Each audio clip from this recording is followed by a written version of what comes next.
JEE advanced 2024 ఫలితాలలో open కేటగిరీలో నారాయణదే ఆధిపత్యం. నమస్తే, నేను Keshav. Welcome to Suman TV.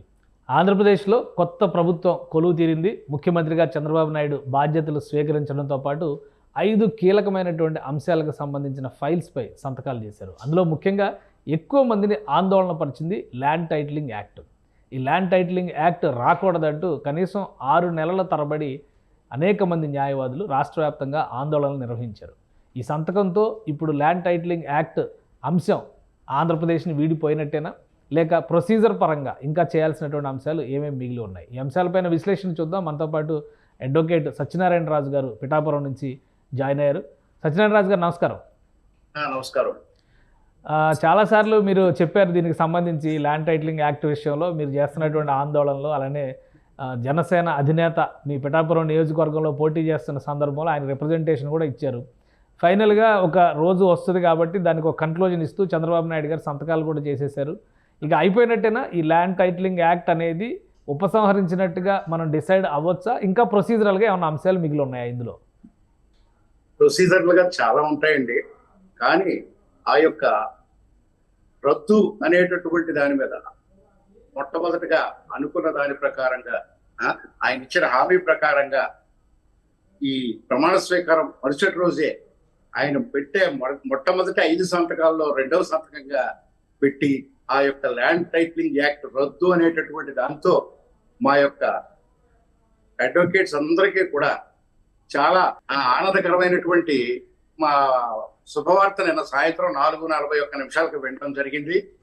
అది చాలా ఆనందదాయకం. ఇంకా ఎప్పుడైతే ఆ యొక్క ప్రారంభం చేశారో అది పూర్తి చేస్తారు అనేటటువంటి ప్రగాఢమైనటువంటి నమ్మకం ఈ చంద్రబాబు నాయుడు గారి గవర్నమెంట్ మీద, ఈ నూతన ప్రభుత్వం మీద మా అందరికీ ఉంది అని చెప్తున్నాను. రైట్. అలానే దీనికి సంబంధించి ఎక్కువ మంది అడ్వకేట్లు ఆందోళన చెందారు. ఇప్పుడు ప్రొసీజర్ పరంగా యాక్ట్ రద్దయిన తర్వాత మిగతా అంశాలు, ముఖ్యంగా లీగల్గా భూమికి సంబంధించి వచ్చినటువంటి అంశాలపైన ప్రభుత్వం క్లారిటీ ఇచ్చినట్టుగా మనం చూడొచ్చు. న్యాయవాదులకు సంబంధించినటువంటి సమస్యలన్నీ కూడా ఇందులో సమస్యపోయినట్టుగానే చూడొచ్చా? ఆ ల్యాండ్ టైటిలింగ్ యాక్ట్ వలన ప్రాథమికంగా న్యాయవాదుల కన్నా ప్రజలందరికీ చాలా నష్టం అండి. యాక్చువల్గా ఏంటంటే ల్యాండ్ టైటిలింగ్ యాక్ట్ మీద అడ్వకేట్స్ అందరూ ఆందోళన చేస్తుంటే ఏదో అడ్వకేట్స్కి అన్యాయం జరుగుతుంది కాబట్టి ఈ ఆందోళన చేస్తున్నారు అని చెప్పి అనుకున్నారు అప్పట్లో ప్రజలు. ఆ యొక్క ఆందోళనలో భాగంగా మా న్యాయవాదులు, ఆంధ్రప్రదేశ్ న్యాయవాదులు అందరూ కూడా, అంటే ప్రత్యేకించి మా పిఠాపురం విషయంలో నేను చెప్తానండి, మేము గత ఆ యొక్క ఆందోళన సమయంలో 63 రోజులు కోర్టులను బహిష్కరించి నిజంగా ఏ విధమైనటువంటి ఆదాయాలు లేకుండా అలాగా ఈ యొక్క ఆందోళన అనేటువంటిది చేయడం జరిగింది. ఉదయం నుంచి సాయంత్రం దాకా రిలే నిరాహార దీక్షల్లో కూర్చుని మా యొక్క యువ న్యాయవాదులు, అంటే నాకులాంటి సీనియర్స్ తిరగలేము కాబట్టి యువ న్యాయవాదులు ఈ యొక్క గ్రామం ప్రతి గ్రామానికి ఒక 6 మంది 10 మంది వెళ్ళి పబ్లిక్ మీటింగ్స్ పెట్టి రైతులకి, భూ హక్కుదారులకి ఈ యొక్క చట్టం వలన వచ్చే అనర్థం ఏంటి అని చెప్పి వాళ్ళకి పూర్తిగా ప్రజల్లో ఒక అవగాహన కల్పించడం జరిగింది. ఆ అవగాహన కల్పించిన ఫలితమే ఈ గత ప్రభుత్వం ఓటంలో ముఖ్యమైన ఒక కారణం అయింది. ముఖ్యమైన కారణాల్లో ఇది ఒక కారణం అయింది అని చెప్పి నేను భావిస్తున్నాను. రైట్. సరే, ఇప్పుడు మొత్తం ప్రాసెస్ కంప్లీట్ అయిపోయింది. అన్ని రకాలుగా కూడా పాత ప్రభుత్వానికి సంబంధించినటువంటి అంశాలన్నీ తెర వెనక్కిపోయినాయి. ఇంకా మిగతా రాజకీయపరమైనటువంటి అంశాలను చూస్తే కొత్త ప్రభుత్వం ఏర్పడింది. మీ అంచనాలు ఏ విధంగా ఉన్నాయి? ముఖ్యంగా పిఠాపురం ఎమ్మెల్యేగా మీరు చెప్పారు అంతకు ముందర కూడా పవన్ కళ్యాణ్ గారికి గెలుస్తారని. ఇప్పుడు భారీ మెజారిటీతో అక్కడ గెలిచారు. రేపు 20వ తేదీన పవన్ కళ్యాణ్ పిఠాపురం రాబోతున్నారు. ఏ విధంగా ఉండబోతుంది ఆయనకి స్వాగతం? ఇంకా అది నా లెక్క ప్రకారం ఏంటంటే, ఆయన ఏ రోజు పిఠాపురం ఆయన నియోజకవర్గంగా ఎన్నుకున్నారో అక్కడే మొదలైందండి సంబరాలు. ఇంకా ఆ సంబరాలు ఆ రోజు నుంచి మొన్న ప్రమాణ స్వీకారం వరకు చూసాం. అక్కడ వరకు ఎక్కడ ఒకదానికన్నా ఒకటి తగ్గలేదు ఏ రోజు కూడా. ఇవాళ మొత్తం భారతదేశమే కాదు యావత్ ప్రపంచం కూడా పిఠాపురం వైపు కన్నేసింది అంటే ఇక్కడ పిఠాపురంలో పవన్ కళ్యాణ్ గారు పోటీ చేయడమే. కాబట్టి ఆయన ఎలక్షన్కి ఇక్కడ పోటీ చేసినప్పటి నుంచి ఇప్పుడు వరకు, మొన్న ప్రమాణ స్వీకారం జరిగి తర్వాత విశేషాల వరకు ఆయన ఎక్కడా కూడా విషమ్యంగా పోవడం కానీ ఇది కానీ ప్రతి ఒక్కరికి ఆ కృతజ్ఞతలు చెప్పుకోవడం కానీ ఆ వినమ్రత కానీ దానివల్ల పవన్ కళ్యాణ్ గారు ఒక పార్టీ ప్రెసిడెంట్ గా అందులో 100% విజేత, మా యొక్క పిఠాపురం ఎమ్మెల్యేగా అవడం, ఇంకా ఆయనకి స్వాగతం చెప్పడంలో ఆయన ఆల్రెడీ మళ్ళీ కండిషన్స్ పెట్టారు. సాల్వాలు తేవద్దు, బొక్కేలు తేవద్దు, ఏమి వద్దు, కష్టపడొద్దు, అందరినీ గ్రామానికి అందరికీ వెళ్ళి ఎలాగైనా మిమ్మల్ని అందరినీ కలుసుకుంటాను అని చెప్పి. కాబట్టి అది నాకు ఎంతో పెద్ద ఘన స్వాగతం చెప్తే పిఠాపురం ప్రజలకి అభిమానం ఉన్నట్టుగా కాకుండా పిఠాపురం ప్రజలకి ఎంత అభిమానం ఉందో ఆయన ముందుగానే గ్రహించి ముందు ఆంక్షలు పెట్టారు. కాబట్టి ఆయన ఆంక్షలు ఎంతవరకు ఆపుకోగలరో ఈ ప్రజల అభిమానాన్ని అనేది చెప్పలేకపోతున్నాం. అయితే స్వాగతం అయితే మాత్రం ఘన స్వాగతం ఖచ్చితంగా ఉంటుందండి. ఇంకోటి మంత్రి పదవుల విషయంలో కూడా చాలా చర్చ జరిగింది. ఫైనల్గా ఉప ముఖ్యమంత్రి ఎవరు గెలిచినా కానీ పిఠాపురంలో ఉప ముఖ్యమంత్రి అని హామీ ఇచ్చారు. జగన్మోహన్ రెడ్డి గారు కూడా వంగా గీతకి ఉప ముఖ్యమంత్రి అనేటువంటి మాట చివరి రోజుని చెప్పి వెళ్ళారు. సో ఫైనల్గా పవన్ కళ్యాణ్ గారు గెలిచారు. ఆయన ఉప ముఖ్యమంత్రి అనేది అయితే ఖరారైంది.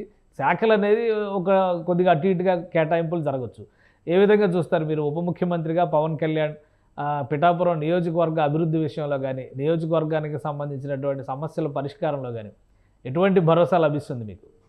ఇప్పుడు మా అందరికన్నా ముందుగానే జగన్ గారు గ్రహించారండి.